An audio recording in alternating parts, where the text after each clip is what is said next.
So good afternoon, everybody. I'm very happy to welcome you to today's session. My name is Marie Boscher from DG GROW in the European Commission. And I'm very happy to welcome you for today's session, which is entitled The Role of Social Economy Enterprises in the Integration of Migrants. So today's session aims at showcasing concrete examples of support provided by social economy organizations to the integration process, identifying hurdles to this process and approaches to overcome them. So we all know the predominance of social economy organizations in the non-for-profit activities, and the integration of migrants is certainly an area where they are particularly active, as we will see. So today our perspective will be very rich because it will be twofold. We will hear first directly from social economy organizations that are involved in this integration process, but we will also hear directly the experience of two refugees who are now living in Germany and who have benefited from this support of these organizations. So I will introduce our speakers so that you all get acquainted with them. We will start with Agnese Papadia. Agnese is working in the Directorate General for Migration and Home Affairs in the European Commission. And she will tell us about the recent EU policy developments in the integration of migrants, since she's in charge of that topic.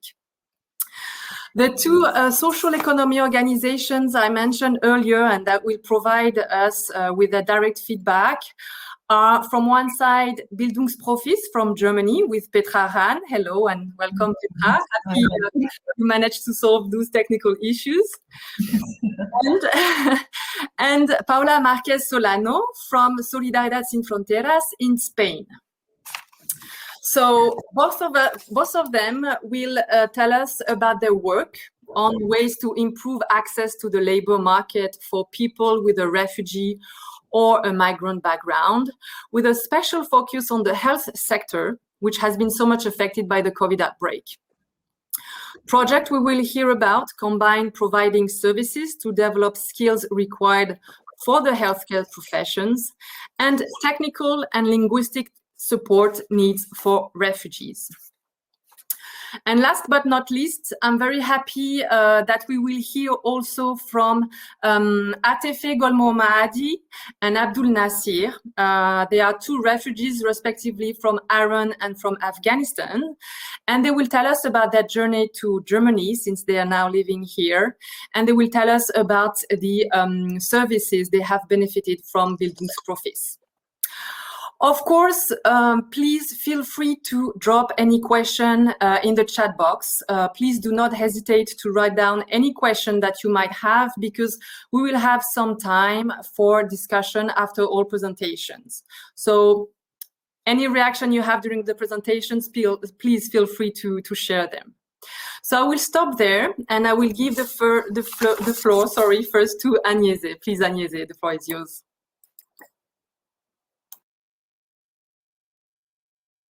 I think you're still on mute. Oh, okay.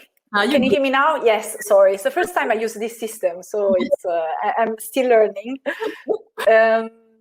So no, I'm very happy to be here, and I actually look forward for the presentations that will come after mine. So I will try to be brief, and I will also try to share the PowerPoint presentation, so I hope it will work. Can you see that? Yes, we see perfectly. Okay, that's great. So yes, today I will walk you through the work on integration we do at EU level, and in particular I will explain the most recent developments, as Marie mentioned, and will focus on the action plan on integration and inclusion that the Commission launched at the end of last year, because this is really the guiding document for the work on integration at EU level for the next 7 years. So it really provides all the framework and all the actions that we will put in place in the field of integration. But before going into that, I wanted to spend some time on the question, why do we need to work on integration at EU level? Well, we know very well that, or at least this is what I'm convinced about, that integration happens at the local level. It happens in cities, in local communities, but still at EU level, there are a broad range of tools and support that we can provide. First of all, we see that across Europe, so in all member states, in all EU countries, migrants are still facing challenges in the field of employment, education, and social inclusion. So there is an issue in the whole of the EU. So it makes sense also to address it at EU level. And also, as it was recently stressed also in the new Pact on Migration and Asylum that the Commission adopted last September, which is the main document outlining the new approach to migration at EU level, integration is also a very important component of migration and asylum management, because if we don't have a successful integration, then also the asylum management system will not be successful. So it is really important to make sure that integration is part of this. So this is what we are trying to do with the work on integration. And then, and on the other hand, the work we do in integration is also part of a large effort of the Commission in the last years, and in particular starting from last year, on equality and social cohesion. So there has been many initiatives of the Commission, just to mention two that are really important and very much linked to the work that we do on integration. The Commission has launched a new action plan to fight racism last September, and then just recently adopted the action plan for the implementation of the Pillar of Social Rights. So integration, of course, is part of this broader work we do on inclusion and on equality at EU level. And then the last reason why it's useful and important to work on integration at EU level is that we see that the challenges, as I mentioned at the beginning, are very similar between countries, but there are many different approaches. So there is a lot of scope for exchanging, from learning from each other, both at national level, but also at the local level. And this is what we try to support with the work we do on integration. So, as I mentioned, the Commission launched at the end of last year a new action plan on integration and inclusion, and this really provides guidance for all the different actors working on integration, and also provide concrete support for a very broad range of actors, including also social economy organizations. So I will just walk you through the main elements of the action plan. On one side, the action plan defines what we call main principles for integration. So how is the approach towards integration at EU level? The first element is that we see integration, we see making policies more inclusive for migrants as a way to making them more inclusive for everybody. So we don't think there is a contradiction between making policies more inclusive for migrants and making them more inclusive also for other groups of the population. On the contrary. So this is why we see, as I mentioned, this action plan as part of a broader work on inclusion. And then the second point that we stress very much is the importance of looking at discrimination, looking at the specific issues faced, for example, by migrant women in their integration. So this is something we give a lot of attention to in the action plan. Then we look at how to combine mainstreaming and targeted approach. What does it mean? So we think that when we talk, for example, about education, about employment, it is important that all policies are also open and reflect the needs of migrants. But on the other hand, there is also a need for targeted action for specific groups like unaccompanied minors, as I mentioned, migrant women in some cases, especially in the access to the labor market. And then the last principle that I would like to mention is the principle of partnership. This is really a line that goes through our whole work on integration, the importance of partnerships. So the importance of working together with different actors at the local level, at the national level, with the civil society, with the businesses, with the migrants themselves, with the social economy organizations, of course. So we look at the whole range of actors, and we have specific actions to improve the partnerships with all of them. So going now more in the content of the action plan. So the four main areas we focus on are education, employment, health, and housing. I will not go in details for all of them, but just to say, maybe to focus a bit more on employment, because today, from what I understood, the examples will focus also on the issue of the inclusion in the labor market. So just a few elements that we stress here. For example, the importance of identifying and validating the skills that migrants bring when they come to the EU. So there are many skills that are difficult to prove because maybe they are not acquired through formal processes, but still they're very relevant and important and can facilitate the access to the labor market. So we stress very much the importance of assessing, recognizing the skills as soon as possible when people arrive. We stress the importance of promoting the link between education and employment, in particular for young people, the importance of working with the businesses, the employers themselves, and we have a broad set of actions to support all this work. On education, maybe the only thing that I would like to mention is that we look really at all the different stages of education, from preschool education to university, and now to make sure that in all these areas migrants are effectively involved and on equal footing with all the rest of the population. Then there are some other areas where we focus our work that are more horizontal. I mentioned already the importance of partnerships. For us, this is really one of the key elements.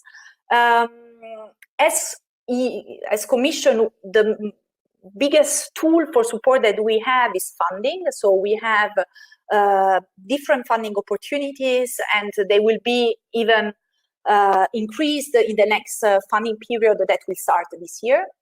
So there is a lot of support that is available there. I will mention it also at the end because it can also be interesting for some of you.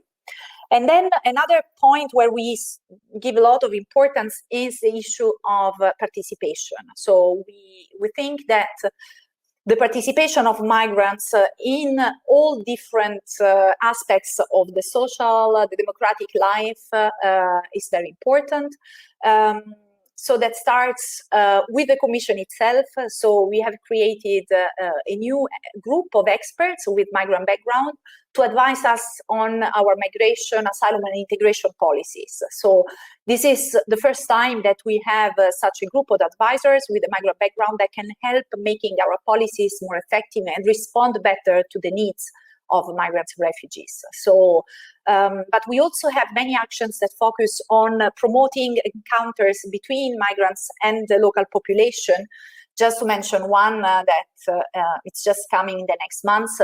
In the occasion of the European Football Championships, we are organizing some football festivals all around the EU to also promote encounters between young people with a migrant background and without a migrant background.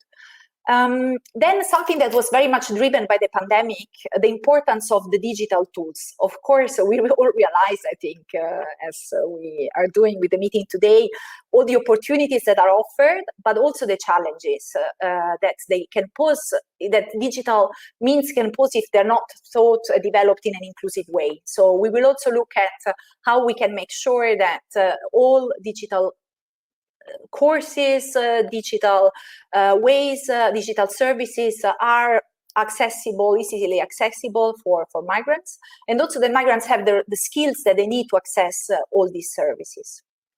And then the last point is the importance of making sure that all the policies that we develop are based really on data, on evidence, on what works, on what doesn't work. So we will also work in this direction. this is really the foundation of our work. So, so this is what we have in the action plan, and I wanted to mention also what is the role that we see in the action plan for all social economy organizations. So first of all, several times in the action plan we mentioned that social economy organizations are key actors for working on integration, and this will be proven again today, but of course it's not needed. So we mentioned it several times. We stress the importance to work in partnership with them. And we also have some concrete actions. We would like, for example, to build a more structural dialogue with social economy organizations, in particular foundations, but not only on the topic of integration, and also see how we can cooperate better, because we know that there are many organizations that are active in the field of integration, that are achieving great results. So we want to see how we can support them better, and also what we can learn from the work they're doing.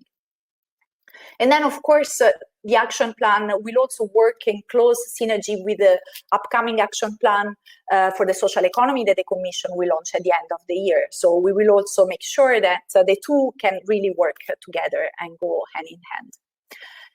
And then to conclude, I wanted to mention what possibilities there are to be involved in the work that we do on integration.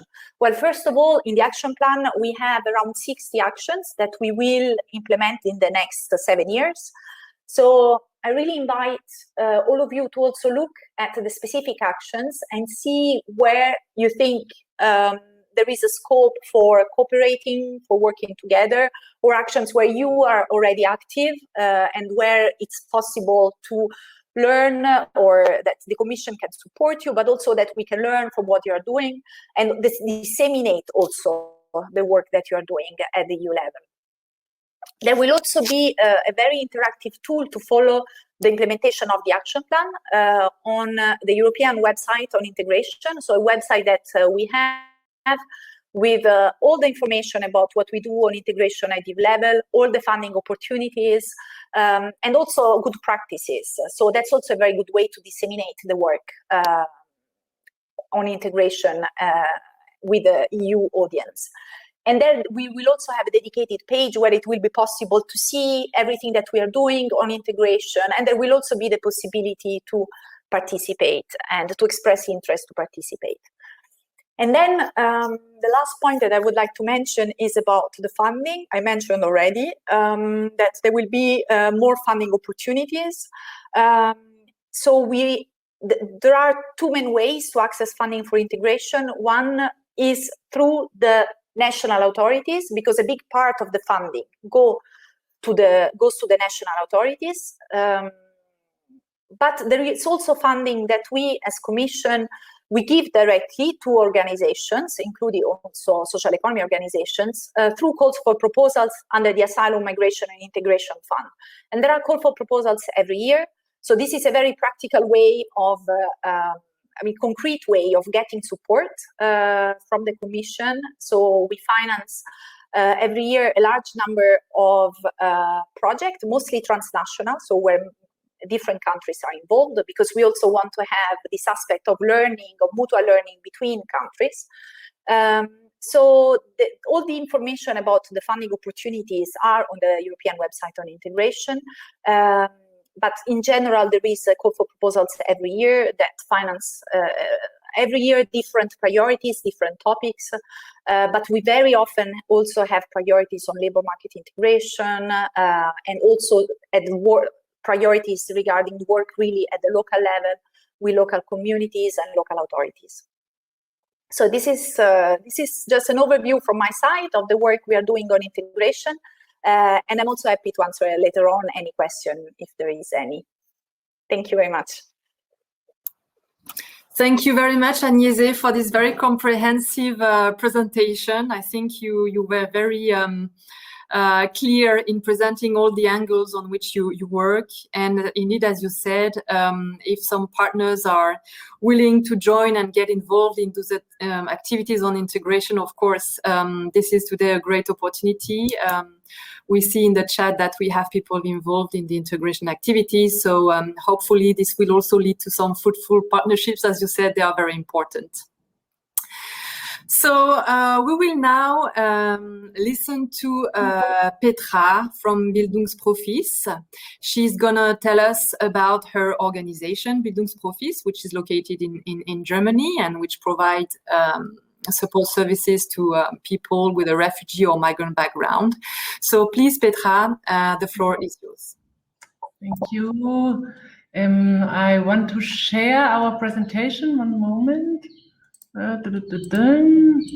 Yeah, okay, so. Okay.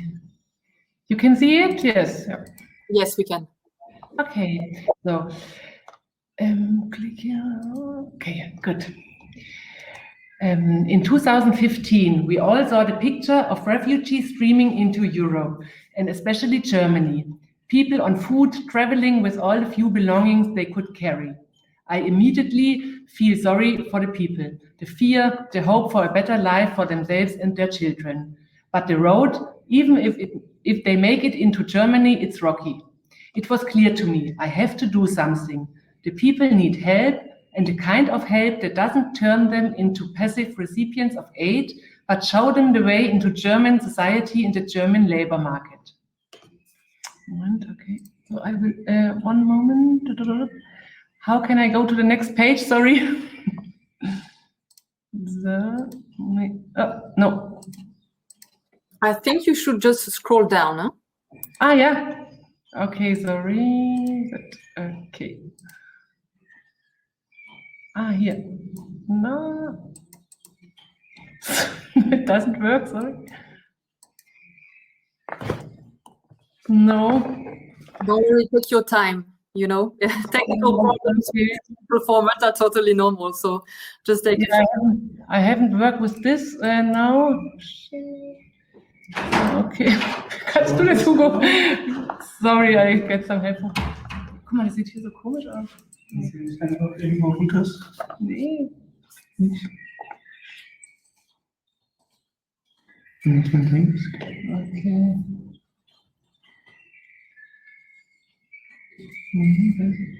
Keep here to screen, warte mal. Nee. Teil dein Fenster nicht mehr teilen, ausblenden. Nee, warte. Warum hatte ich da? Klick hier to stop screen. Nee. Hä, okay. Ah, sorry for that. You have a tip? Agnes, how did you do it? With the keyboard, Petra? With the no, arrow? the keyboard doesn't work here. No, I can. Oh. Yeah, I was just clicking on the slides that I wanted to show. I had an overview of all the slides, and I was just clicking on the slides. I don't know if you see the no, I have no very small overview of all the slides, and then you can click. Ah, maybe here. Nee, warte mal. Nee, aber sie hat eine andere Ansicht. Sie hat eine andere Ansicht. Oh, sorry, maybe it's in PowerPoint better because it's a PDF? PDF? You told me it should be a PDF? Sie hat den PowerPoint, glaube ich. Ja, warte mal, sonst mache ich noch mal kurz den PowerPoint auf. Sorry. PDF. Ja, super, warte mal. Oh, yeah. Did you try to scroll? I tried with the PowerPoint. Maybe it's better if you told us to cancel. Okay, we try with PowerPoint. Sorry for that. Here. Ah, yeah, now it works, no? No. No. Oh, no, sorry. Okay, maybe we do it without presentation if it does not work. If you can try like this, I mean, we see the slides, we see the different slides on the left side of the screen. So it's strange you cannot scroll or select the other slide. If you think I can try, but I don't know if I have your last version, Petra. Yeah, you don't have the last version, no? Yeah. Okay, sorry. Okay.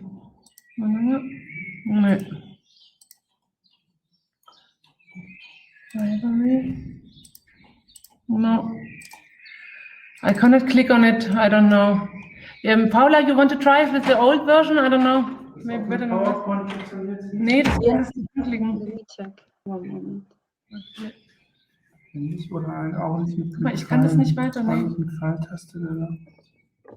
Nee, das ist wie so, als wäre das nur so hinterlegt. Ja. Ja. I stop sharing and you try it, Paula? You try. Yes.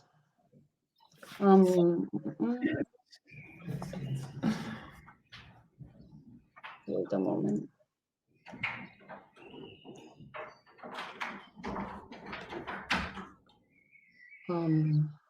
Can you see it? Yeah, but you're not on the first slide, but I can. Yeah. Can you see the different slides? Yeah. Okay. Okay. Super. Okay. Next slide. Yeah. That was the trigger to found my NGO, which qualifies refugees for healthcare professions. Why healthcare? Germany is urgently looking for nursing staff and is recruiting skilled workers abroad for this purpose.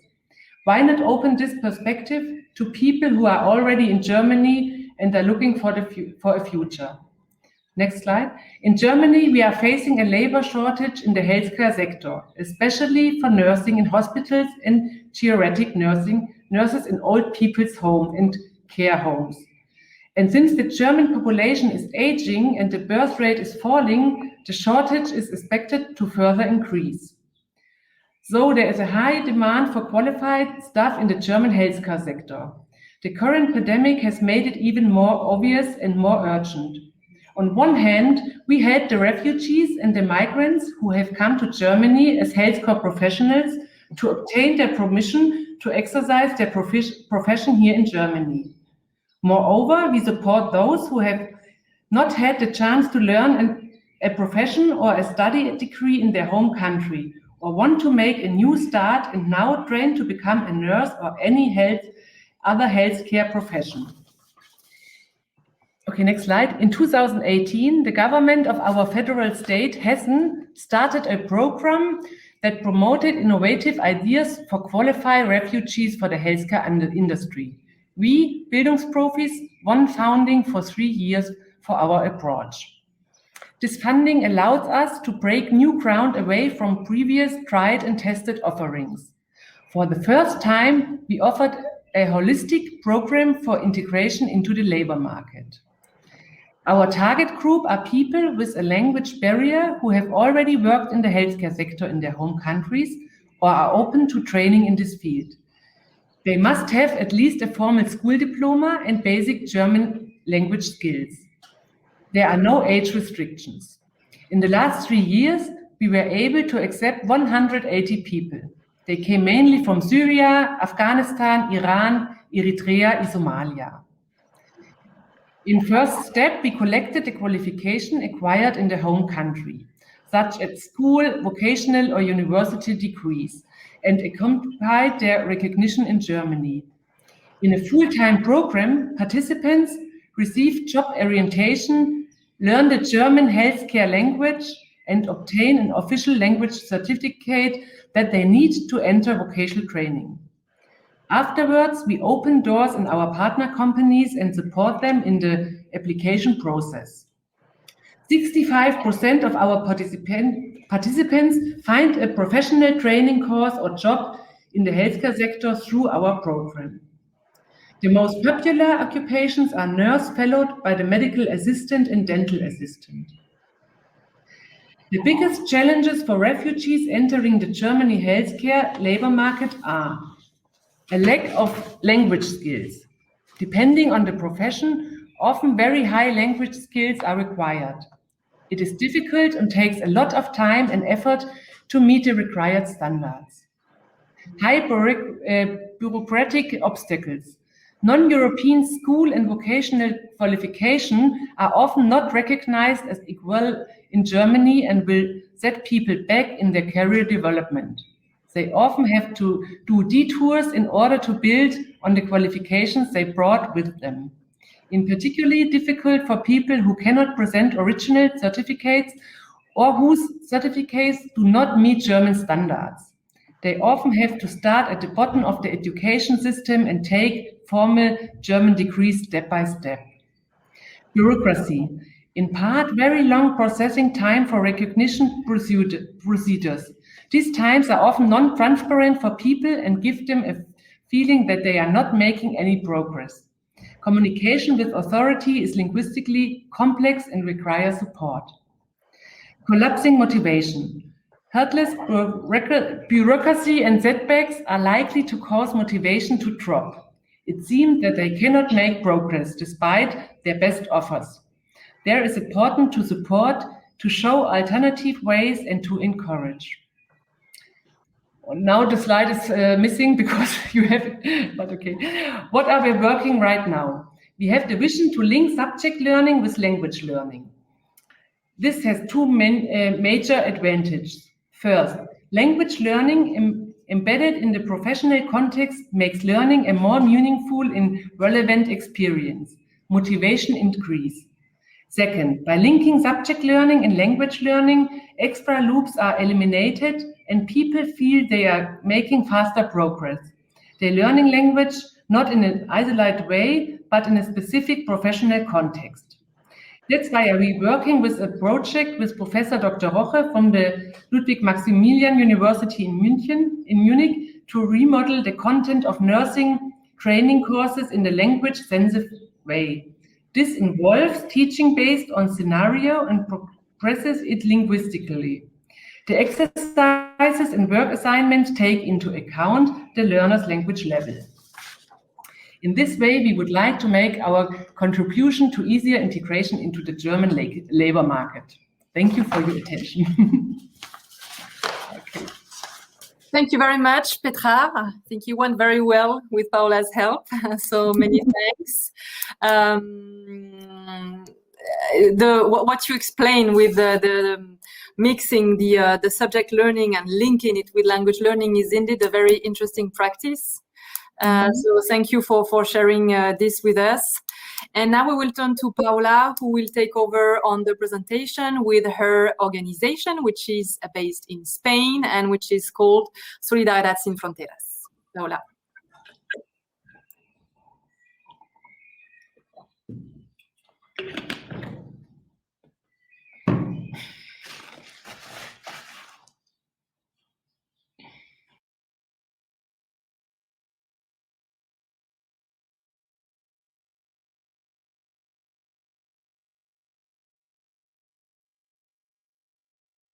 I think you still have to unmute, Paula.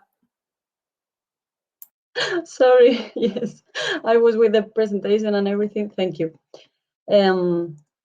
Okay, thank you very much for being here and for this opportunity to share ideas and perspectives and everything that I think is going to be really, really good. Well, I am Paula. I work in the NGO Solidaridad Sin Fronteras.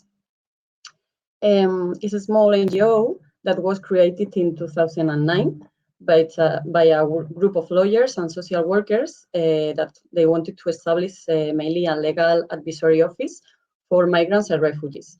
Why 2009? Why this organization? Well, we have to see the context. Since the beginning of the 21st century, immigration in Spain was an important demographic phenomenon. It was a time of great migratory flow that started to decrease with the financial crisis in 2012. So we can see it's different context than the one that explained Petra, but also after the crisis of refugees, and especially for us, the crisis from Venezuela refugees, we also start to attend refugees, not only migrants and not only unemployed people Spanish people, but also refugees. The main nationalities that we work with are mainly from Latin countries, Latin American, like Ecuador and Colombia. So we don't have this language barrier that is also important to take into account and to compare also the context. And well, the NGO is based in Alcorcón, that is a municipality in the south of Madrid region. And here I want to mention the public collaboration that we have, and it's connected with Agnese sorry if I don't pronounce well the name, about what she said about the partnerships and the need to cooperate with different areas. So we have a huge partnership with the town hall, with the local authorities in Alcorcón, and our office is placed in a public center that is the Public Employment Services. So we create a good synergy between our services and the public ones. Our funding, is public subsidies, mainly from the Community of Madrid region, and also, as I said, the local authorities of Alcorcón. It's also important for us, all the programs of Erasmus+, we do partnership with other organizations, mainly to exchange methodologies and to create courses and methods for upskilling migrants. And also, recently, last year, we applied for a project funded by the Asylum, Migration and Integration Fund that also has been mentioned. So I think this is also a great opportunity for a small organization like us to continue working. What we do? Well, as I said, the first activity was the legal advice. It's a free service as all the activities that we do. And we offer this for all people that want that call the service. I mean, we have a long-term insertion itinerary that I'm going to explain in the next slide. And these people, of course, can use also the legal advice service, but anyone who call can use it. That is also funded by the public authorities from Community of Madrid region. The second activity, the important one, is the labor and job orientation. It's our fundamental service. And as I said, our target group are migrants, refugees, but also Spanish people. We focus on unemployed people that needs support for integrating the labor market.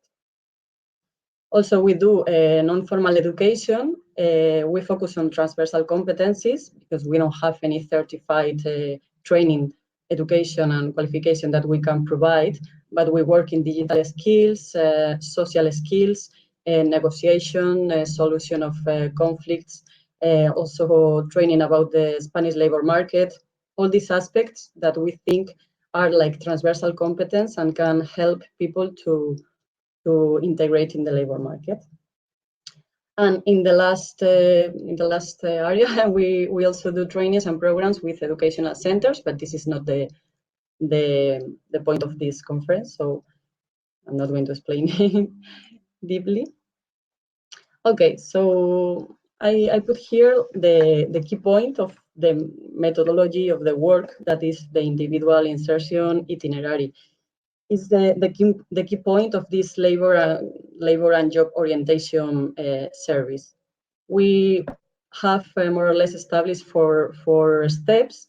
The first one is welcome and initial interview. It's the first time that the person come to the service, and we have, of course, to see which is the profile and how they came. How migrants find our service, mainly because they come from the public social services. So this is still this cooperation. We have a fluid communication with the social workers, and they have really a lot of areas that they work with the migrants and with non-migrants people, like education, even family issues, public grants and subsidies. So for this area of labor orientation, they send people to our service. So we cooperate a lot in this sense. After the first welcome and the initial interview, we do the diagnosis and planification of all the activities we are going to do with this person. We have to see what are their needs, their expectations, desires, and everything. Of course, we have to check which is their previous working experience and their qualifications. We are not focused on any special sector, as a difference also with the Petra experience. So we try to focus on what are their experience in their origin country, and how we can improve the skills they already have to search for a job in the Spanish labor market. I want to mention also the focus of expectations that is very important in this work, because people, especially migrants and refugees, especially the ones that come with high qualifications, they have to adjust their expectations because they are not going to work in their previous profession. And this is a process that sometimes is really hard, but it's very important for this transversal support, or this also like individual support for the person. This happens also a lot with the refugees that come from Venezuela, that lots of them are really have high qualifications, but the process to have the qualification equivalent is hard. It takes more or less 2 years, and also they have to pay the taxes and everything. So they have to have clear that it's impossible that they can work in this. No, so this is a key point that is really, really important to work with the person in this aspect. And sometimes it's curious that they don't tell their previous work experience. It's like they forget their experience in their origin countries. They have to start from zero, and we sometimes have to investigate with them. What did you do in your country? Maybe you don't have a qualification that you can show me, or you don't have here your document, your CV, but you have experience, maybe in some irregular works, whatever.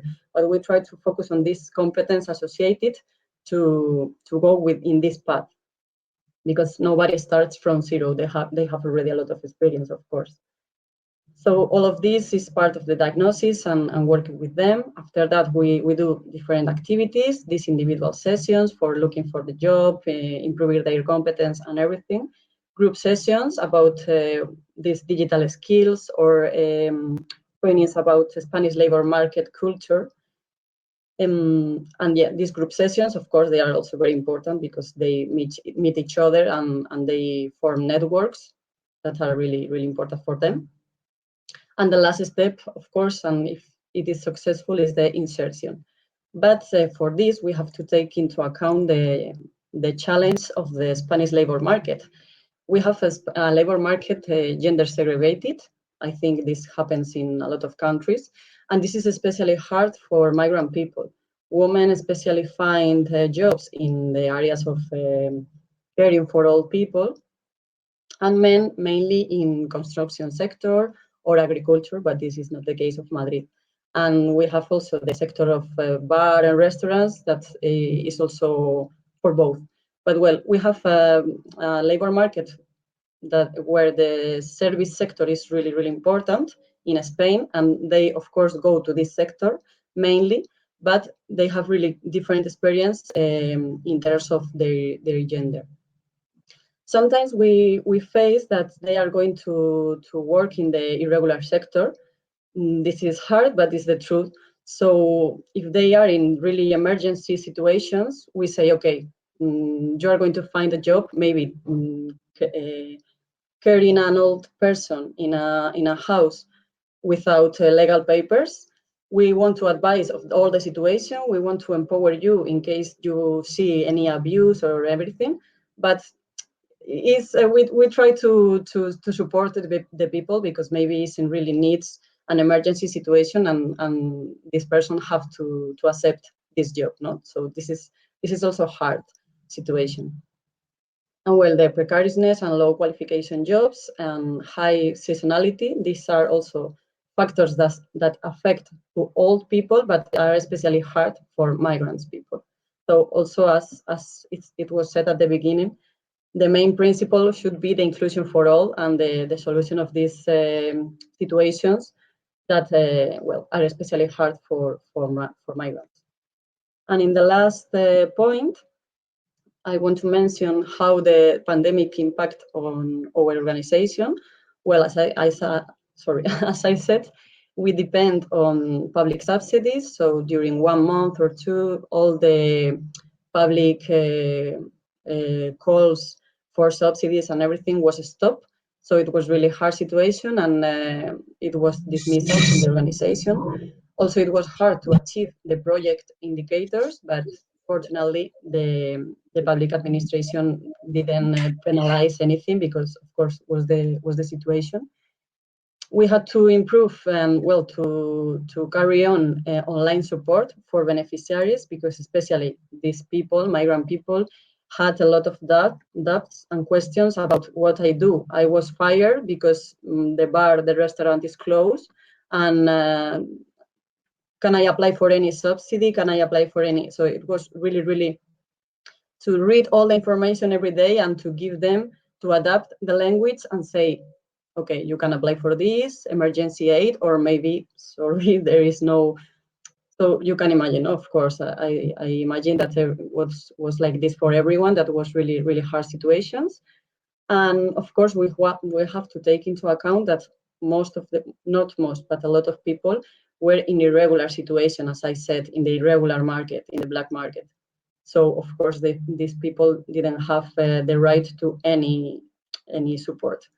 So the social organizations were the ones that were giving the support and the basic needs. And well, to finish, I want to show this sentence that from a person that comes to our service, and to show this situation. No? I was fired from my other job when I worked before. As soon as they gave me as soon as the confinement started, I couldn't even enter in the ERTE. The ERTE was the official solution for the dismissals. No? The state was paying a part of the dismissal, and the people was in their houses but receiving a salary. So I had to spend months without work, without anything. When I come to Alcorcom, I came because a friend accepted me in her house, in her flat, and she gave me a room because I have an 8-year-old child. So at the end, the social organization and the migrants networks that plays a really important role in the integration, and in the long term, but also in this emergency situation. Well, that's all. I have here this. I hope you enjoy, and after we can talk more. Thank you. Thank you very much, Paula, for this very interesting presentation. I see that there is already a question for you in the chat. We will wait until the end of the presentations, but Ulrike, we keep you for the question. Don't worry about that. Paula, many thanks. I mean, it's true, as I said, it can be very tough, and the pandemic has sometimes made things even tougher. So we really understand, and I think we're also here to highlight that this organization must be help to be able to provide their services. Hopefully, there are success stories, and we're gonna hear 2 of them now. We're going to start with you, Atefeh Gollmohammadi. So Atefeh comes from Iran, and she's living now in Germany. And she will tell a story about her journey here to Germany and how she integrated into the country. So please, Atefeh, it's now up to you. Hi, my name is Atefeh. I come from Shiraz. It is a big and historically famous city of Iran. I am 33 years old. I studied librarianship in Iran. I work as an expert in a scientific research journal at Yale University for 3 years. My English is not good yet. I am trying to get better. I was forced to leave my homeland due to religious and cultural problem. I changed my religion and decided to immigrate because changing religion has punishment in my country. And for a woman, it is lapidation in Iran. And another important reason I immigrated was the lack of freedom of expression, as well as the violation of women's rights, including compulsory hijab. Now I can easily declare that I am a Christian, and fortunately I live in a free country. Besides, I am really happy and satisfied. I have been living in Germany since April 2016. I was very scared of my future, and the situation was very difficult for me. I cried all day long and felt like I had lost everything. My biggest challenge and problem since arriving in Germany have been getting a residence permit and finding a house and eventually learning German.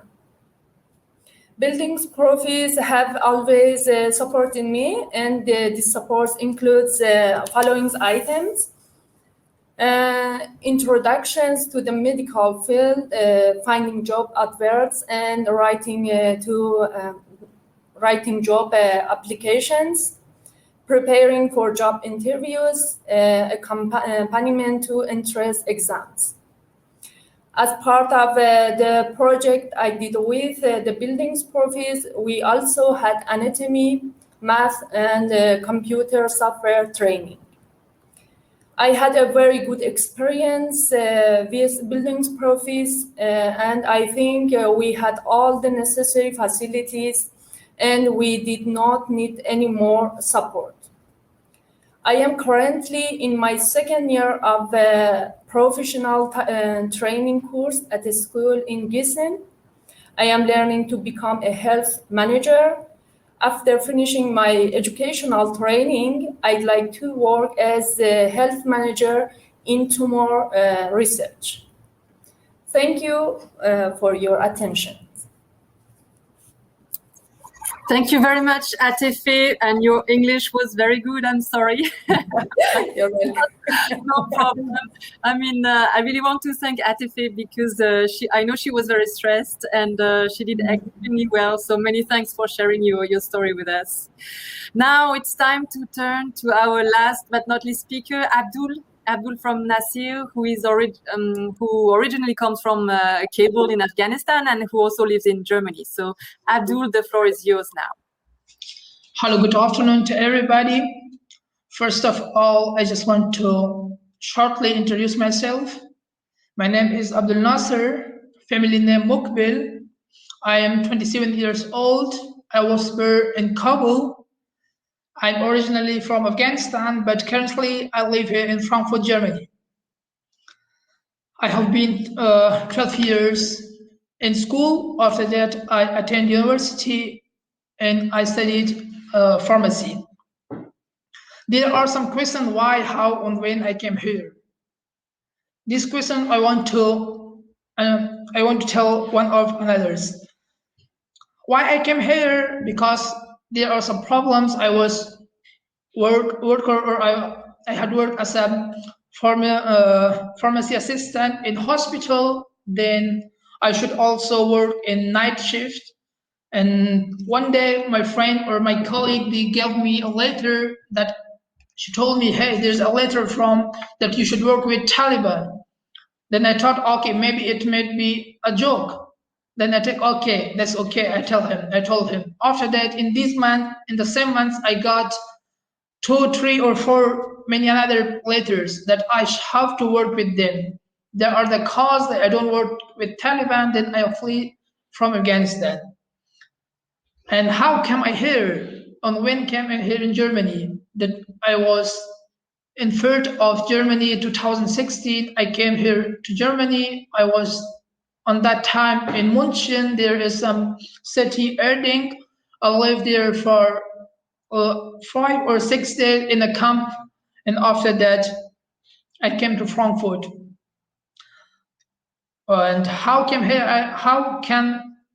in Germany? That's a long and story. It should take 2 hours, but I want to shortly mention it how I came here. First of all, I came from Afghanistan to Turkey, to Iran. After that, from Turkey to Greeceland with these small boats. It's too dangerous and also difficult because I saw lots of families, kids, and children that are dropped down in water. And after that, I came to Athens.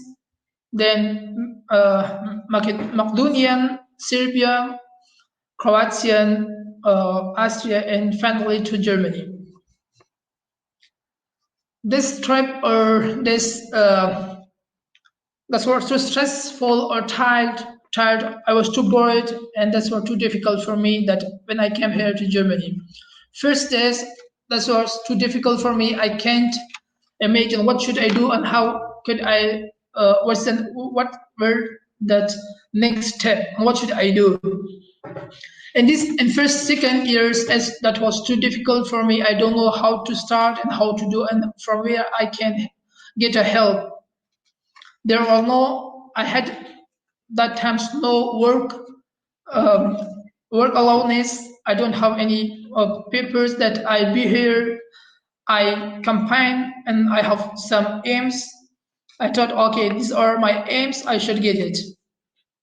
One day I was in EB organization. I want to join a German course to learn German language. I was there, then I translated and helped another people that also want to attend this German language course. The migrants, they came here, I was also there to help them. But there was a man that told me there's any organizations, if you want, they will help you and they will support you to get your aims. After that, this man gave me the address, then I came here to Bildungsprofis. I just want to tell you that Bildungsprofis brought a huge difference in my life. I'm also alone here in Germany. I don't know, there are no peoples or friends that they helped me, but the one was Bildungsprofi. They helped me in German, how to learn German, and there are some courses they provide me the opportunities that I get my aims. In Bildungsprofis, I became a support in German language and also in math, English, computer skills. Also, they show me the directions. How can I find my way? What is my seal? What is my aims? And how can I get it? They told me, first of all, you should have some German language certificates. After that, you should, what you can, what you will. And they show me the directions. What should I do? They teach me about how to live here in Germany. They teach us also the politician and the another opportunities that we have. How can we use our opportunities and how can we get our aims? And Bildungsprofis, they support me always. They gave me a computer that I can use them, and they prepared for me always curriculum with or CV that I can employ me for a job or sometimes. Now I work in an old nursing home, and also I work in a vaccine center in Frankfurt. There is Paula Vaccine Center as a security, and there's also another organizations, EB. I also work there for the people as a translator. The people they need help or they need support by translating, or they have some appointments with doctors or another appointments. I support them, I help them. And that was that I want to talk about it. And thank you for your attention and for your time. Thank you very much, Abdul, for your testimony. That's also very thought-provoking. So thank you again for sharing this with us. I think we can now turn to questions. I have already one myself, but I will refrain for now. I think we can maybe start with Ulrike's question on the chat. And please, I mean, if other participants have questions, please do not hesitate, because we're going to try to start a bit of a discussion, even if in this digital format, it's sometimes less easy than under the physical format, but still we're going to try. So this is a question for you, Paula. And the question is the duration for insertion into the labor market in Spain different for men and women? I guess we talk about the practical point of view, because discrimination based on gender, of course, is not allowed. Mm-hmm. Thank you for your question. Yes, I would say is the duration. You mean the time that pass until they insert in the labor market? Yes, I think that's the question. Until the day they get a job. Yes, in my experience, it is like this, and I was searching some data for checking this. And according to the National Labor Survey, women spends 2 months and a half more than men until they get this first job, until long time unemployed. And we see also in our service that to fix an appointment for a woman, that for her to come to the service and in all the itinerary that I explained before, sometimes it's more difficult for with the women because they have to take care of the child.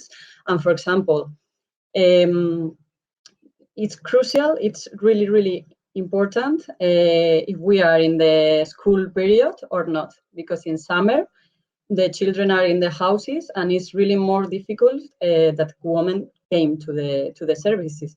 And sometimes they come with the children because they don't have any place to leave the children. So this is one of the factors that plays an important role in this. So I would say yes, takes more time. Okay, thank you very much for this very clear answer.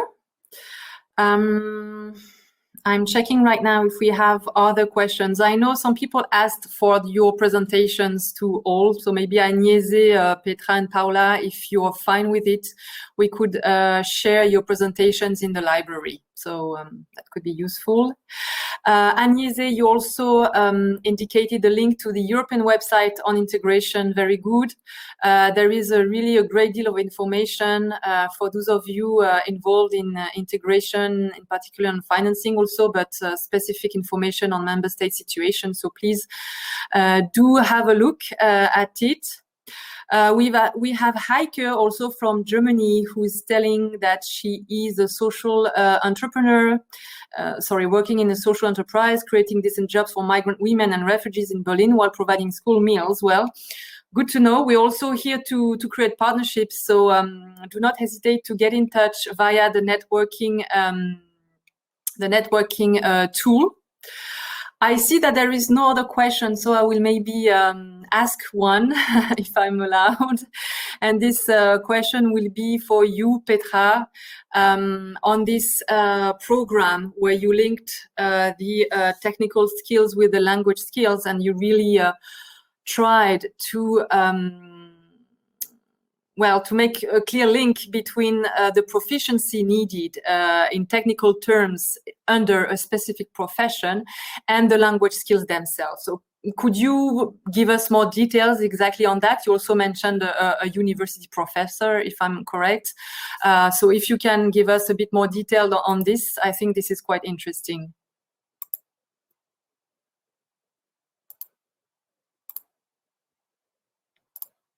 I think you're still on mute. Okay, now yes.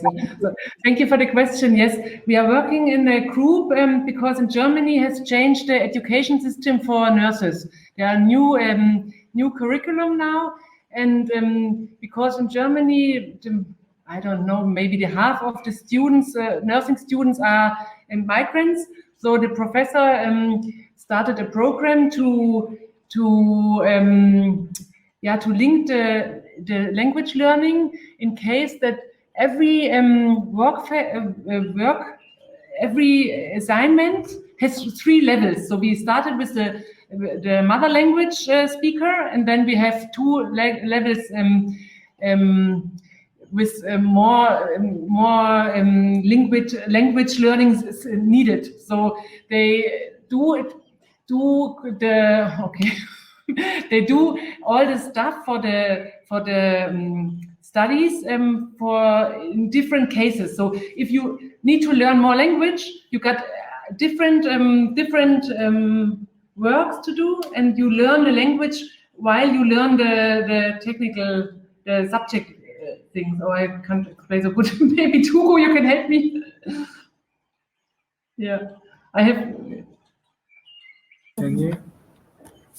As far as I understood, it's about what Petra said. It's important that they learn the different subjects, but always adapted to their individual level of their language skills. So that's as far as I understood it. Yeah, and you can learn grammatic, the themes they have to learn, language skills. They learn it integrated in the technical or in the subject learning. Yeah. Yeah. Okay, very interesting. Many thanks for this answer. I think we have another question to you, Petra. This is from Hartwig. Thank you for the stories of Atefeh and Abdul.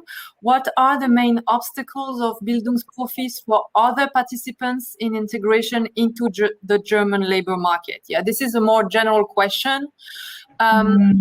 Maybe to you indeed, what is for you the main obstacle? Of course, you mentioned language and bureaucracy, etc.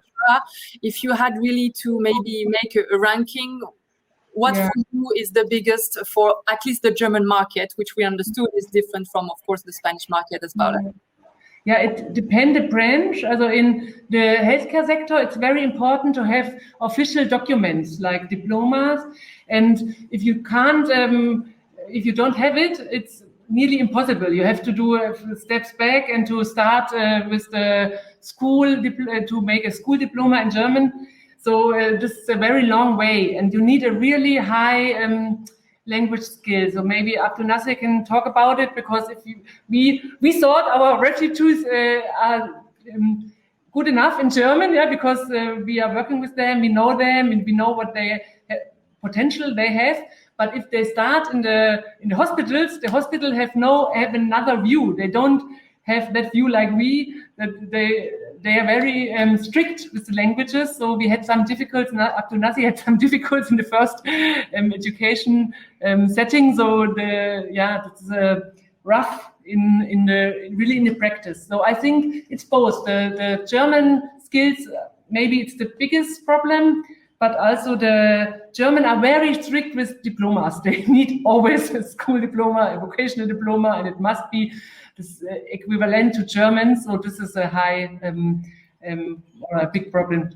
Okay. Yeah. I mean, probably it's true for regulated professions or alike. There is indeed this recognition, which is a key element to take into account.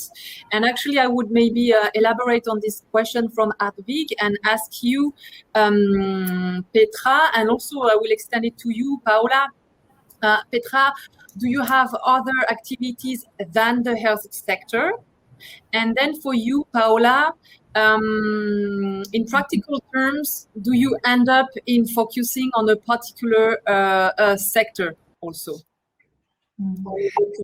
Yeah, in our main project, which we have presented today, we only focus on healthcare, on the healthcare sector, only healthcare. And the language skills we teach are specialized of healthcare sector. So, but we have different projects, like Paula said, we're working with German unemployed people, and then we have other focus. We are open to every branch, but for the refugees, only the healthcare sector, because the funding was only for the healthcare sector too. Okay, thank you. And Paula? Yeah, you ask if we focus in any particular sector, right? Yes. Yeah. No, we don't focus in any particular sector, but well, in practice, we can say that service sector, and mainly, as I said, for women is like caring children or old people. They really have a good, well, not good, because sometimes they are really, as I said, in irregular sector and everything. But there are lots of opportunities for migrant women in this area. So, and sometimes also they come for this because they know another person that is working like in intern in a house, and they come with this idea. Of course, the future, we try to encourage them to get some other qualification. For example, there is one that is offered in a lot of NGOs and everything that is for manipulating food. I don't know the exact translation. That is a really good starting point for working in the restaurant service or supermarkets and everything, that they can also find a lot of jobs there. So yes, we don't especially focus in any sector, but at the same time, yes, because there are a lot of opportunities in these areas, especially service sector, taking care of people and restaurants and this. Okay, thank you very much, Paula, for this answer. I see there is another question from Hadvik in the chat. Well, thank you very much for this follow-up question, Hadvik. Are there any activities to adapt diploma to the qualifications of refugees? Petra, would you like to take one? Maybe Paula also then explain the Spanish situation. Yeah, here in Germany, everything is very well regulated. So there are clear steps. We have to send it to the government, and they need to be in a special way. For example, you have to see the hours they learned different subjects. So if it's not possible to see this on the diploma, it's not equivalent to German standards. So that can bring problems. So yeah, we send the papers. Hugo does it, my colleague, and they check if there is a equality. But normally they always give a level under the German level. Yeah, so that's normally if you have a nursing education in another country, so you have to do some extra hours in Germany and do another exam to get the title. Yeah, you can't only if you are from the EU, then you have the title directly. But if you're from outside EU, you have to do some extra vocation to get the title and to work as a nurse, for example. Yeah, so clear steps in Germany. Yeah. Hugo? Yes,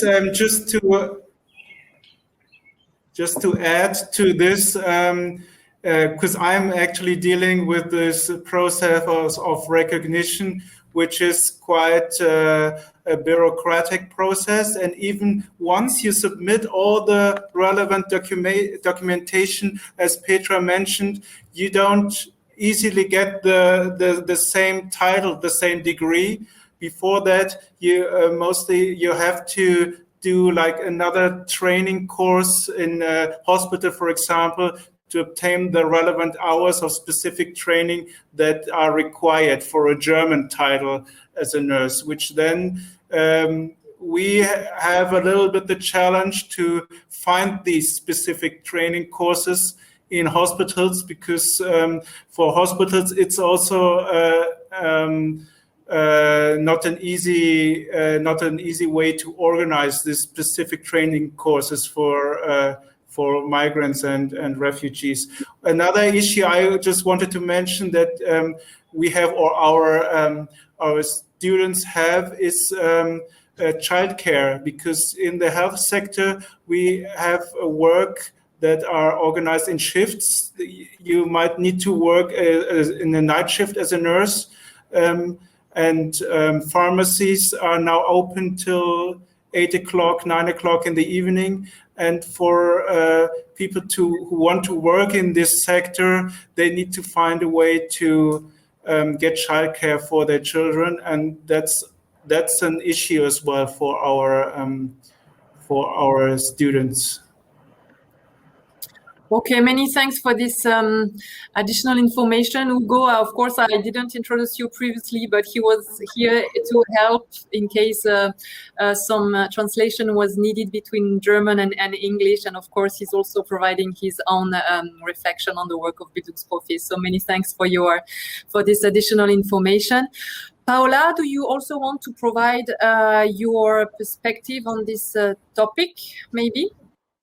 I was to say the same, like it's the Ministry of Education that has all the really bureaucratic process. Yeah, as Petra said, sometimes they don't get a university degree, but they get maybe professional professional. Here is formación profesional, yeah, professional training. Sorry. So it's a lower qualification. Yeah, so it's the same, and it takes more or less 2 years or 3 years to get the equivalence. Yeah, it's a long process. Very good. Many thanks for this. I see that there is another question from Ulrike in the chat. And she's asking, do you visit, in the sense of job coaches, the refugees in the hospital? Yeah, I guess Ulrike is referring to this practice, which is to coach people on the spot, if I may say so. So have you some experience in that matter or not? Would it be something that you would consider? What is your take on this, maybe, Petra?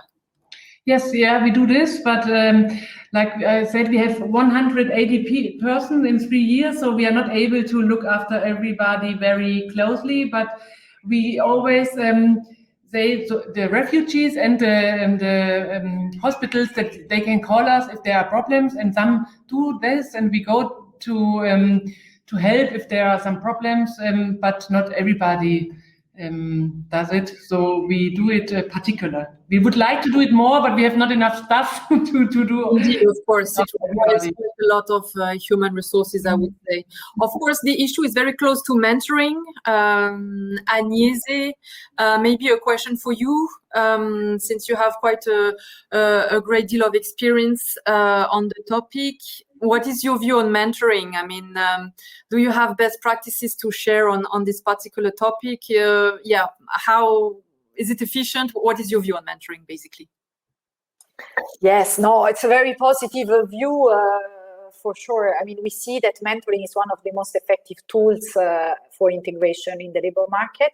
There are many good examples of that in several areas. Just to mention one, we have an example in Belgium. It's called Duo for a Job, where also there are mentors in companies that act as mentors for migrants. I'm not sure if it's only refugees or broader, that are still outside of the labor market. And this is really a powerful tool for inclusion. So we also support projects on this. And I think it is very useful for entering the labor market, but not only. I mean, it can be used in many other areas, also to provide help with bureaucracy, with navigating the rules of the new country, of the society. Also for language learning is very effective. So no, definitely something that we support in various ways, and that we consider one of the most effective tools. I've seen also during the pandemic good examples of virtual mentoring. So organizations helping newly arrived migrants and mentors from the receiving countries to get in touch also virtually when it was not possible to do it in person. So that's also a possibility in this period. Yeah. Interesting. Yeah, thank you. Indeed, I mean, mentoring has, I think, a great of potential. Also, it's something that we also practice in the broader social economy ecosystem at large, I would say, and we would like to develop. I think probably the action plan on social economy will have something on of a similar flavor. I don't see any other question in the chat, so I will venture for one, if I may. I'd like to maybe react on what Agnese said at the end of her presentation on a structured partnership between social economy organizations that work in the integration of migrants. Bildungsprofis and Solidaridad Sin Fronteras, who are speaking today, applied to this conference together. So my question would be for you, Paula and Petra, how would you see any added value for you to create bigger partnerships between social economy organizations that are involved in the integration of migrants? What would this added value be consisted of? Basically, what would be your reaction? Would it be something that you would welcome very warmly, or is it something that you think would be creating too much hurdles, I would say? Oh, yeah, for sure. Also, I would love it because it's very important. I think immigration is a European issue, and we should work together and find together solutions and help each other. And clear is every country has different social systems, different special problems. But I think it would be great to do something together and to work together to help the refugees to come to integrate in Europe. Yeah, for me, it's also really adds value to the work because you can share experience and methodologies. For example, I remember that I went to visit one refugee center in a place in Germany. Sorry, in Kamm, in Bavaria. And yeah, it was really, really amazing for me to learn all the long process that they have with the refugees. That of course is the only way to get the real insertion, social and labor. It is a long process, and as Petra said, you have to deal with the language, you have to deal with the skills, competence. In our case, the language is not so important because most of them are from Spanish-speaking countries, but of course this perspective of transversal integration in all the areas, and yeah, this is only one example that for me was really, really good for my work to see what are the other countries, other entities, social organization do. Yes, totally. Okay, many thanks for this. Well, I don't see any other question in the chat, and I think we are slowly approaching the end of our session. So I guess it is now time to come to a closing. I would like to really thank you all for your participation and your involvement into today's session. I think it has really enabled us to have a very comprehensive vision of the activities relating to integration, because we had the point of view from the EU level, from the policy making at EU level, but of course the social economy organizations, and of course ultimately the beneficiaries of the support that are the migrants and the refugees. I think it really casts light on the major role the social economy organization have in the integration process. And it's maybe because both issues are very local. I mean, social economy organizations have this proximity footprint that I think is reflected very well in the integration process. So maybe that's one of the key takeaways today. I will finally conclude maybe by reminding you that the social economy and the proximity ecosystem has been recognized as one of the 14 crucial industrial ecosystem for the recovery in the industrial strategy that the Commission adopted 2 weeks ago. So we're very much happy about that. It's a great opportunity to recognize the importance and the resilience of this ecosystem, in particular in times of crisis or in condition of crisis. I think this also today we demonstrated this. And I think our session clearly showed the resilience of this ecosystem. So I would like to thank you all. I see that there are a lot of thank you in the chat box. Again, thanks to all for the very good chat, and I wish you a very nice conference. See you next time. Thank you. Bye-bye. Thank you very much. Thank you.